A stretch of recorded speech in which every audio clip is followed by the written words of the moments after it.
Jesus way, oh, the Jesus way, is the way of peace. is the way of peace. Oh, the Jesus way, Oh, the Jesus way, is the way of peace. is the way of peace. Oh, the Jesus way is the way of peace. When he is king, all wars will cease.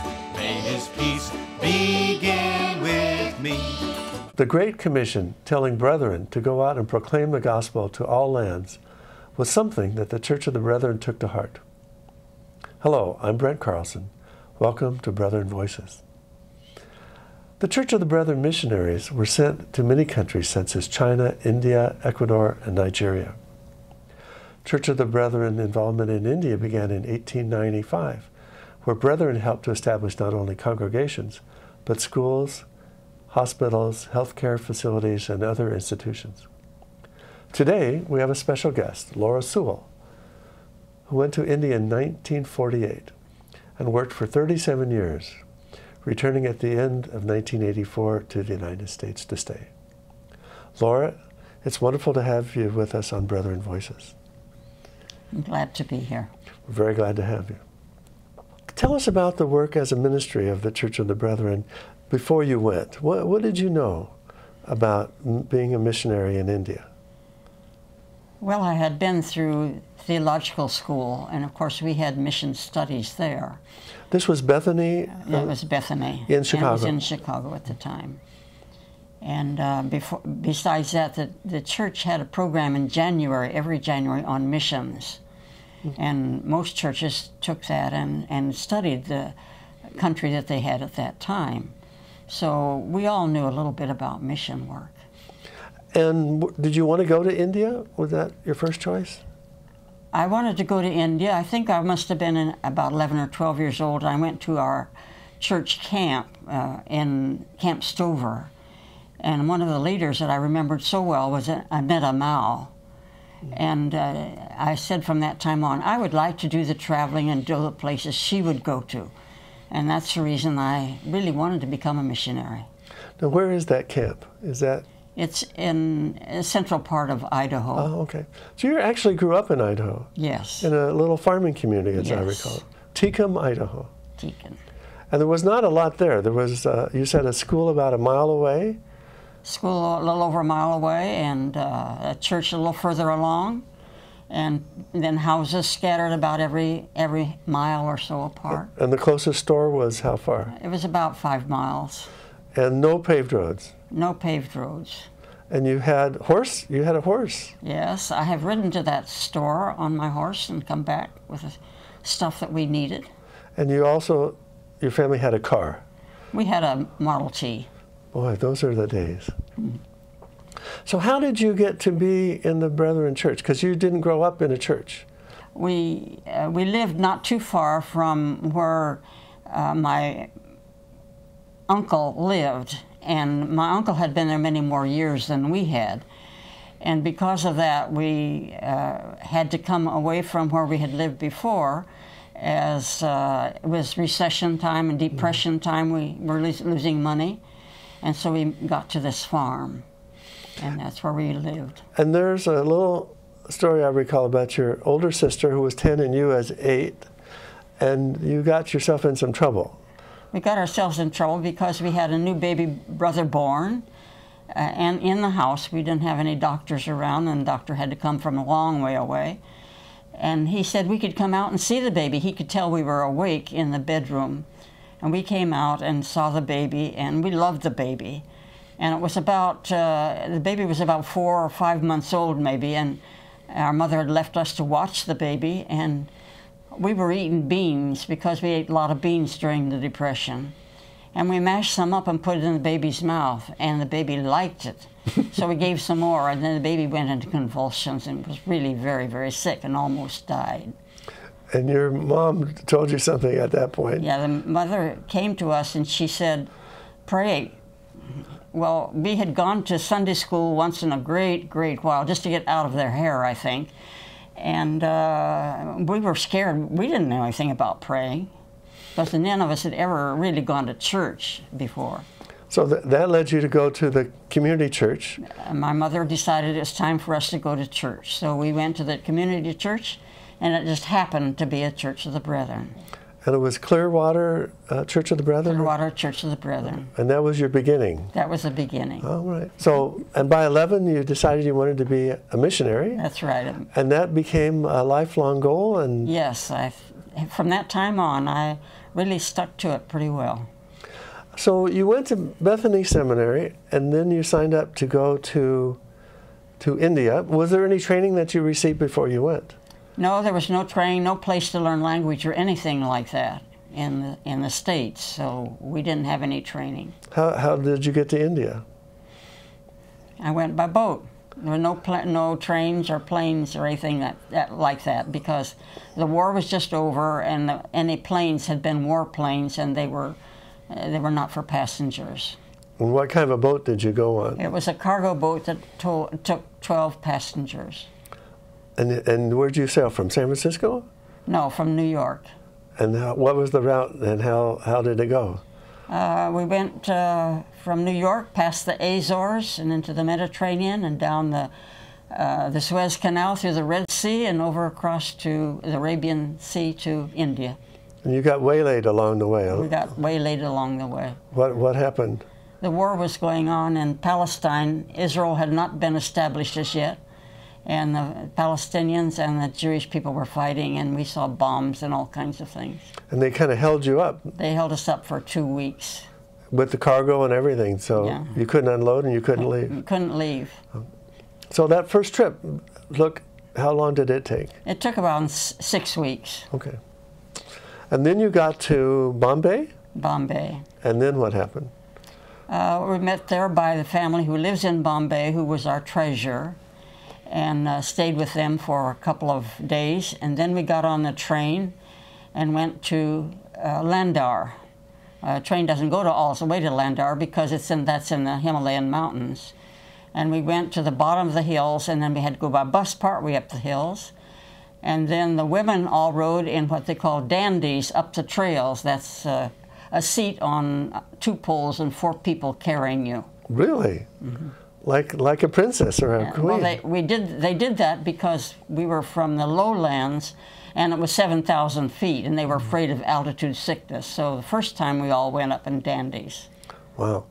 And Landau is north of New Delhi? North of New Delhi. And you didn't know any Indian language at that time? I knew no Indian language. And so, but you went to school in Landau? That's where the school was, at Landau, yes. What kind of a school was that? It was a school for different languages for missionaries. There was Hindi, and there was Gujarati, and I think there was Urdu probably, but I'm not just sure. And there was also an English school there, a boarding school? Beside that, there was a boarding school a regular English boarding school for students. You said people... From first grade through high school. And people came from all over India to go to that school? They came from many parts of India. Rich and poor? Mostly there were rich people, but the missionaries were able to send their children there. Okay. And you were there for 6 months? No, I was there for 3 months. 3 months, and then you went? Came back down to the plains and then had a tutor to help teach the language, and that was the first year, was all language study. And the Church of the Brethren had been in India for quite a while at that place? A number of years, yes. They were there from 1895. And actually in 2 different states, but you were primarily in Gujarat? I was in Gujarat state. And that's the language you learned? Yes. Okay. And then you told me that you continued to study language. Oh yes, we continued for another year, half-time work, and after that we were supposed to be able to speak it. And you said you had an interesting experience discovering that you were fluent. When Independence Day came, all the schools marched to the central city hall sort of place, and there was always someone from high up come and make a big speech. And I went with the girls and from the boarding school, and we was listening to them and finished. We turned around, came home, and it was on the way home I realized that he had not spoken in English. He had done everything in Gujarati, and I had understood him. Wow. Did you ever dream in Gujarati? Oh yes, I still do sometimes. Wonderful. And there are many Gujarati words that come to mind before the English word will come. Okay. And your first regular assignment was in Ankleshwar. Ankleshwar. And what did you do? There, I helped in the boarding school. I helped with the kinds of work they did outside, which was a farming place. They grew their own vegetables and their own grains, and helped them go through that. I also taught crafts in the school. We had Gujarati-speaking teachers, Gujarati Indian people who were teachers. So they didn't need teachers, but I helped with the craft work. So your work with the people actually was in a school at that time, not really in a church setting. No, we did go. The girls did go out to the villages to sing and have little special services sometimes at night, and I'd go with them. And I thought it was interesting that the Church of the Brethren's idea about missionary work is not really to convert the people initially. They have a different focus. Most of our work was the service work. We had the schools, they helped in the hospitals, they had orphanages, they had widows' homes. They had many kinds of things like famine and diseases that we helped a great deal with. And many of those people became Christians because many times we were the only ones who would help them. And you experienced some situation with cholera that became really significant for that. In Viera, that was long before I lived there, but they had the cholera epidemic, and people were dying every which way, and others wouldn't help them because they were afraid they would get the disease, and of course many of them did. And so our people went and they gave medicine, which wasn't very much in those days, but kept the water and kept them clean and helped them. And the water is the thing that saved them, because without drinking lots of water, they can hardly ever get finished. You know, they die. Yeah, from dehydration. Right? So that really was how the Church of the Brethren started establishing churches, because those people who survived the cholera became interested in joining the church. Yes, they come to the church. And then after Ankleshwar, you went to Umala. Umala. And then what did you do? That was a little different assignment. Yes, I worked with the pastors then. It's a large area, and there weren't that many pastors or churches established. But there were villages around about that had maybe one Christian family, and they would invite us to come. And so we would load up the Jeep and go, and we showed pictures and about the life of Jesus, and they talked about it, and then they always had a lot of singing, a lot of dancing, because you can't get out of India without singing and dancing. And we would have a good time, come home about midnight after having a meal about 11 o'clock at night. Wow. And you had something which I've never seen before to show those pictures, and it was called... It was a magic lantern. Tell us about that. It is a kerosene lantern behind a picture box that you put in... Some kind of frame? Yeah, a frame sort of thing. That you put the slides, which were glass, and they had the pictures on them. They were about 5 inches square. And you put them in, push it through, and another picture after that. It wasn't electric. You just have to do it by hand, everything by hand. So it didn't get projected on a wall. You just looked at this box like the lantern. No, it got projected on a sheet, usually a sheet that was on the wall. So you would go and drive the Jeep to these little villages. I usually drove the Jeep. I had a second-hand World War Jeep. But you also met with the women, and yes, I also had meetings with the women. We taught nutrition. We taught literacy to the women. Were you usually the only woman who would go on these trips with the pastors? Yes. And you would go how often to the little villages? We went maybe once a month, like that, to outlying places in the jungle. Wow, jungle. What was the jungle like? We had a lot of bamboo, a lot of flame of the forest trees, and some places it was real thick and hard to get through, and other places it was open where people had made little farms. Would you see tigers and elephants? I saw a number of tigers. One time coming home about midnight, we saw a tiger following us. We were in an ox cart, and the man who was sitting at the back saw a tiger back there. He saw the eyes and the tail waving and told us all to look, and we all looked and saw it following us. And the driver who was sitting up in front said that the oxen didn't get any wind of it, so they weren't afraid. We just keep going. So we did just keep going, and after some time, the tiger kept following us. We came to a little dip, and there was a little trail down to the river. And after that, we didn't see it, but we heard dogs barking, so we think he got a dog rather than he got us. I'm happy for that. And elephants, did they have elephants in that area? Not in that area. There were some, but not really that area.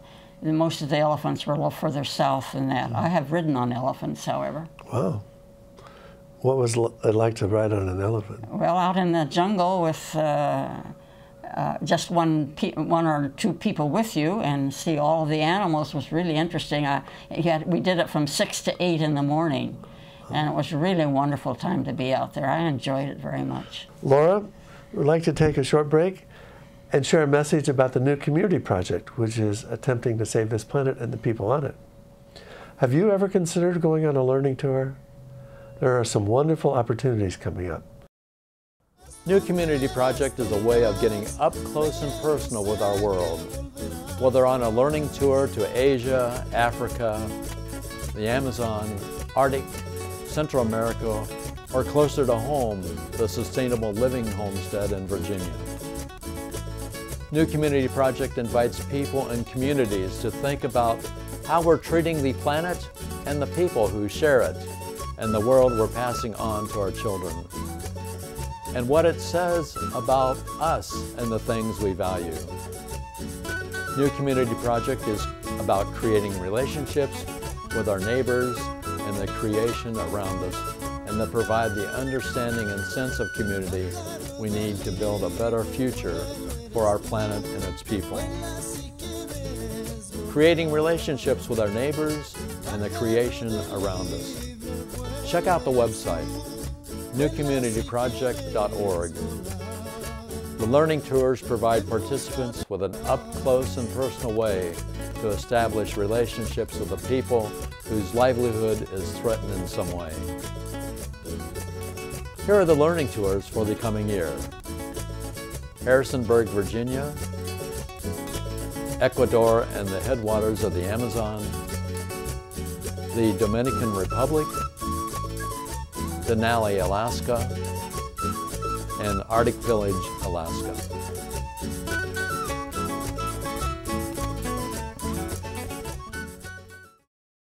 We're back with Laura Sewell, and while Laura was in India most of the time, she also traveled some other places in the Orient, and one of those places was China. And you always dreamed of going to China, and you finally got to go there. Tell us about that. Well, I went with a brethren group of people, and Wendell Flory, who had been a missionary, who had been born in China, was the leader of this group. And we went to where the Brethren Mission was. And what year was this? It was in 1989. Okay. And so we landed together in Beijing, and then went by train most of the rest of the time to many parts of India, China. And we went to the south where they were, it was a big river, and we were going on this boat, and off to the side there were a lot of red cattle. And the man who was with us, directing and everything, said, "We don't have red cattle in any place else in China except here."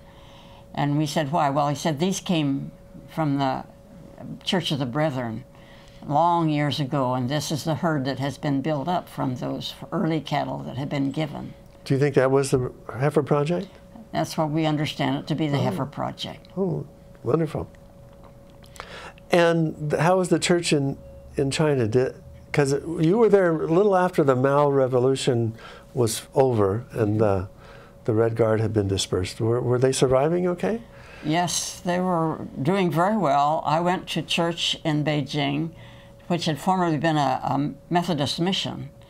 And now that it was a church that the government recognized, And there were 5 pastors, and there were 5 services on Sundays, Wow. and there were thousands of people who were members. Huge. Very big. They couldn't all be there at one time because they couldn't get off work. And people kept coming and going because they had to go back to work during a meeting even, so that people were continually changing. And what is the town that was in, or the city? That was in Beijing. Oh, in Beijing. Okay. But we also went to the churches that had been Brethren churches where Wendell had been born back in Interior. And there are some very wonderful churches there. They're also government churches, but they're full. And how is the church in India? Because you have been back here now for more than 20 years. So do you have much connection with the church now? Do you hear from people? Yes, I get letters from them, and people come to the States to visit their families or something, and they'll call me on the phone. I still get quite a few letters written in Gujarati, which I enjoy reading, but not as many as I used to, because the years have gone by and people aren't there anymore because they were older, just like I am older. And but it has changed somewhat in that it has become open. There are a lot of paved roads where I used to. The main paved road from Bombay to Delhi was a 2-lane road, and now it's 4-lane road. And they found gas, and so there's lots of oil coming out, and it's a completely different place than when I first went to India. Laura, you brought some photographs for us to look at, but before we do, we want to show you an example of the Church of the Brethren's outreach to other lands that was begun by Dan West, also in the 1940s, who was instrumental in establishing the Heifer Project following World War II. Today, it is called Heifer International, a program saving millions of people from hunger. I used to have a goat. Where did it go? It went to a family who really needed it. You see, giving a family an animal is like giving them a business. The wool, milk, eggs all turn into income for medicine, school, clothing, a better home, a sustainable livelihood. Soon, the family is passing on the gift of the animal's offspring to another family who does the same and on until the whole community is lifted out of poverty. That is where my goat went, and that's why you give to Heifer International. Laura, one of the things we didn't talk about was your work with a library and literacy in Bolzar. So can you tell us about that? One of the missionaries, Catherine Kirikoff, started a moving library, and there was a locker trunk, and in it would be filled with books in Gujarati, some for easy readers and some for those who knew how to read. We took it to the village and gave it to the headmaster of the school usually, or to the headman of the village, and they would use it and check out the books as people took, and we'd go on to the next village and give another trunk and so on. And then after a month we'd come back and get the first, and every time every single book had been read. It was just amazing how these people just drank in what was before them. So when the year of the library from United Nations happened, I came back to the States and I went to graduate school and became a librarian. And I went back and we started libraries in many places. We had the moving ones, but the ones just in houses that we had. And they were very, very active. People came and took books and read a lot. I also helped catalog books at the Spiritual Life Center in Broach. That was a united place where all the churches came for special conferences. The United School of Theology for Gujarat. I did their books, got them all in order. And in Yotmal, which is in central India, I went there and helped catalog books when they would get behind. So I did a great deal of library work in the last number of years when I lived in Bolsar. Let's talk about the Church of the North India. You were there when it was founded. Church of North India was founded in 1970. It was the work for Church of North India was started in 1924 by the Indian Church, because they didn't think so much about denominations as we are Christians. and they could not see reason why we couldn't do things together. We had the National Council of Churches, we had the Regional Council of Churches. Our theological schools were all one united school for all of the different denominations.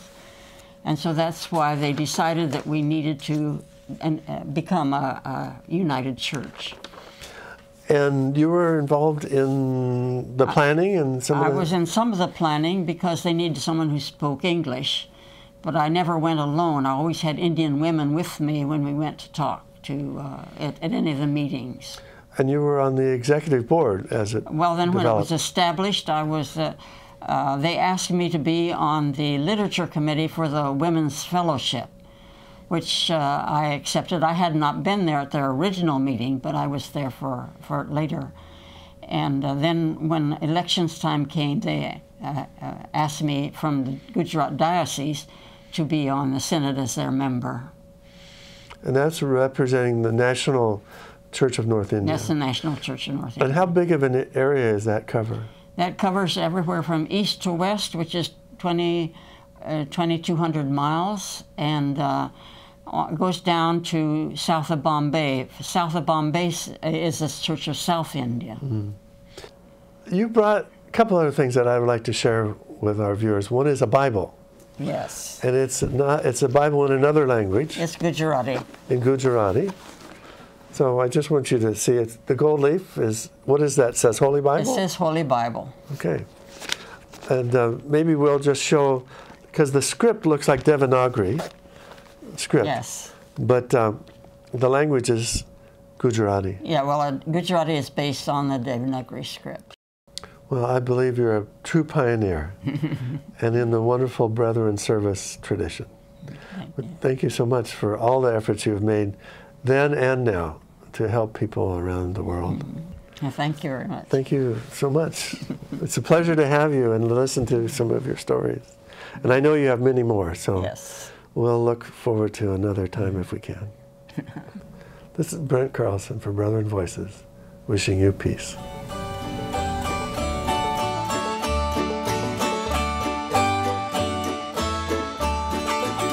All those who tread All those who tread the path he trod, the path he trod. all those who tread All those who tread the path he trod, the path he trod. all those who tread the path he trod shall be called the friends of God. May his peace begin with me. Oh, the Jesus way Oh, the Jesus way is the way of peace. is the way of peace. Oh, the Jesus way Oh, the Jesus way is the way of peace. is the way of peace.